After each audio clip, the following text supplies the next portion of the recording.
Gandhi cooperative urban bank మీద ఒక పత్రికలో వచ్చినటువంటి అవాస్తవాలకి సమాధానం చెప్పాలనే ఉద్దేశంతో మా బోర్డు డైరెక్టర్స్ అందరం సమావేశమై మీకు వివరణ ఇవ్వాలనే ఉద్దేశంతో మనం ఈరోజున ఇక్కడ కలవటం జరిగింది. ఇక్కడ ఒక పత్రికలో వైకాపా సేవలో గాంధీ బ్యాంక్ అని ఒక మెయిన్ హెడ్డింగ్తో రాయటం చాలా దురదృష్టకరం. ఎందుకనంటే ఇక్కడ పార్టీలకి రాజకీయాలకి అతీతంగా ఈ బ్యాంకు యొక్క కార్యక్రమాలు నడపడం జరుగుతూ ఉంది. సుమారుగా 12 బ్రాంచీలతో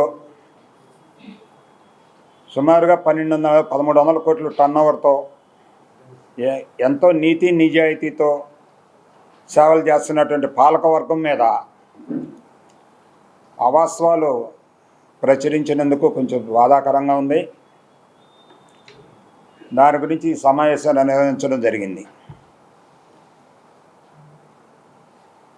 ఇప్పుడు బ్యాంకులో ఉన్నటువంటి బోర్డులో ఉన్నటువంటి డైరెక్టర్స్ బ్యాంకు యొక్క సేవా కార్యక్రమాలకి మంచి మంచి సలహాలు ఇస్తూ బ్యాంకు అభివృద్ధికి గత 30-40 సంవత్సరాల నుంచి ఎంతో అనుభవజ్ఞులైనటువంటి డైరెక్టర్లు ఉన్నటువంటి పాలక వర్గం మీద ఈ రకంగా పత్రికల్లో అవాస్తవాలు ఇచ్చేస్తా అంటే మా యొక్క సభ్యులు డిపాజిట్లలో ఆందోళన చెందుతున్నారనే ఉద్దేశంతో వివరణ ఇవ్వాలని ఈ రోజున మీ అందరినీ పిలవటం జరిగింది. ఇప్పుడు ఈ పేపర్లో వచ్చినట్టు వార్తల్ని ఖండిస్తూ ముందు ఏదైనా ఒక మంచి విలువలు కలిగి ఇదయ్యి నడిచేటటువంటి సంస్థ గురించి ఏదైనా రాసేటప్పుడు అక్కడ ఉన్నటువంటి యాజమాన్యంతో కానీ బోర్డుతో కానీ సమావేశం నిర్వహించి వాస్తవాలు తెలుసుకుని రాస్తే బాగుంటుంది అనేది నా మనవి. ఈనాడు పత్రికలో వచ్చినటువంటి ఒక వార్త సమంజసంగా లేదని చెప్పి బాధపడుతూ ఈ ప్రెస్ కాన్ఫరెన్స్ మేము పెట్టాల్సి వచ్చింది. చాలా బాధాకరం. సత్యాలని అసత్యాలుగా చూపిస్తూ అసత్యాలని మెయిన్ హెడ్డింగ్గా పెట్టి ఆధారాలు లేని ఆరోపణలతో మా మీద ఇలాగా బురద చల్లడం అనేది మంచిది కాదు. ముందు బ్యాంకు యొక్క పరిస్థితులు అవగాహన చేసుకొని బ్యాంక్ ఏ స్థితిలో ఉన్నది తెలుసుకొని ఆ ప్రకటనలు ఇచ్చుకుంటే బాగుండేది. కానీ అట్లా కాకుండా ఒక అసమనమైనటువంటి తప్పుడు ప్రచారాలతో మాకు ఈ వార్త రావడం వల్ల మాకు వ్యాపారానికి మా చరిత్రకి నష్టం కలిగించే విధంగా ఉందని చెప్పి నేను మనవి చేసుకుంటున్నాను. సుమారుగా 96 సంవత్సరాలు అయింది ఈ బ్యాంకు స్థాపించి. 1928లో ఈ బ్యాంకు స్థాపించాం.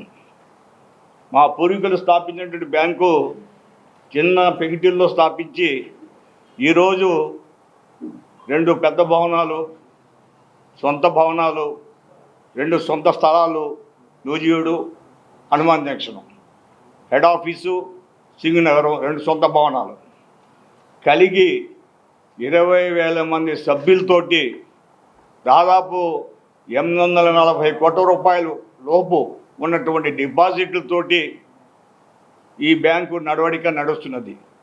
104 మంది సిబ్బంది దీంట్లో ఉద్యోగాలు చేస్తున్నారు.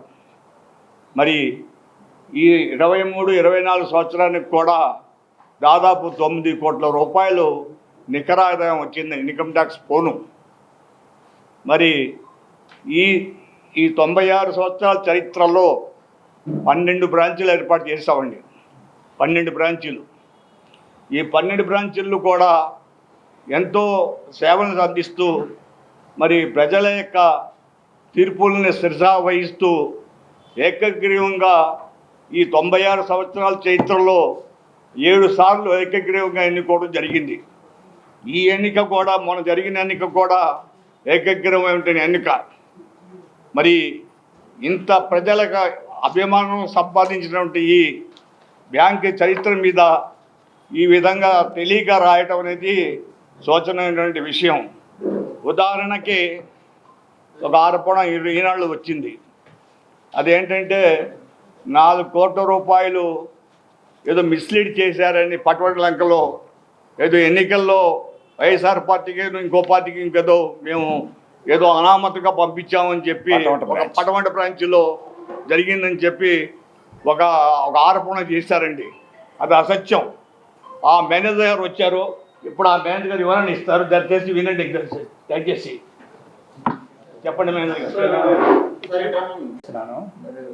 మేనేజర్గా పనిచేస్తున్నానండి. ఈ బ్యాంకు 96 ఇయర్స్ అయింది పెట్టి, ఎప్పుడు కూడా ఈ ప్రెస్ నుంచి ఇట్లాంటివి మేము ఎప్పుడు ఫేస్ చేయలేదు. చాలా సౌండ్గా రన్ అవుతుందండి బ్యాంకు. మా చైర్మన్ గారు, మా పాలకవర్గం అందరూ కూడా నీతిగా నిజాయితీగా ఉండబట్టి ఇదంతా ఇంత ప్రాఫిట్గా సౌండ్గా రన్ అవుతుంది. ఈరోజు పేపర్లో వేసింది అది మన బ్రాంచ్లో అట్లాంటివి ఏం జరగలేదు. ₹1 కూడా అనాథరైజ్డ్గా అక్రమంగా ట్రాన్సాక్షన్ ఏం చేయరు. ₹1 కూడా ఎవరికి ఇవ్వటం కానీ ఏం చేయరు. చైర్మన్ గారు రిసీవ్ ఇవ్వడం, మేము క్యాష్ ఇవ్వడం అవన్నీ కూడా అవాస్తవం. అవన్నీ ఎవరో పెట్టిన వాళ్ళు రాశారండి. ప్రెస్ వాళ్ళకి ఏంటంటే నేను చెప్పేది, కొంచెం మీరు కూడా మా డైరెక్టర్ గారిని వాళ్ళందరినీ కన్సల్ట్ అయ్యి నిజమేంతో కనుక్కొని పేపర్లు వేస్తే బాగుంటుందండి. ఎందుకంటే దానివల్ల మా మెంబర్స్ కస్టమర్స్ కొంచెం ఆందోళన చెంది డిపాజిట్ లైన్ తీసుకెళ్ళటం, మళ్ళీ వాళ్ళకి సర్ది చెప్పడం. పాత వాళ్ళైతే వింటున్నారు, ఉంచుతున్నారు. కొత్తగా వచ్చిన వాళ్ళు అయితే వాళ్ళు కొంచెం భయంగా ఉంటుంది ఈ పేపర్లు వేసిన దానివల్ల. అంతేగాని బ్యాంకులో మాత్రం ఎటువంటి మిస్లీడ్ జరగలేదండి. అంతా కరెక్ట్గానే జరిగింది. చైర్మన్ గారు కూడా రసీదు ఇవ్వటం అవన్నీ కూడా అబద్ధాలు, ఏం లేదండి. బ్యాంకు చైర్మన్ అయిన తర్వాత పార్టీలకు అతీతంగా ఉండాలని నిన్న ఏ పార్టీకి చేయకుండా ఉంటే చైర్మన్ గత ఎన్నికల్లో ప్రచారం అనేది ఒకటి రాశారు. అదొకటి అవాస్తవం. ఇక తెలుగుదేశం పార్టీ కార్యాలయంపై దాడి అని అంటే మా దగ్గర నుంచి బయటికి వెళ్ళిపోయిన తర్వాత ఎవరి వ్యక్తిగత అభిప్రాయాలు వాళ్ళవి ఉంటాయి అని నేను కంట్రోల్ చేయలేను కదా, ఎవరూ చేయలేరు. అట్లాగే ఓట్ల కొనుగోలు దానికి మా పటవట బ్రాంచి మేనేజర్ గారు వివరణ ఇచ్చారు.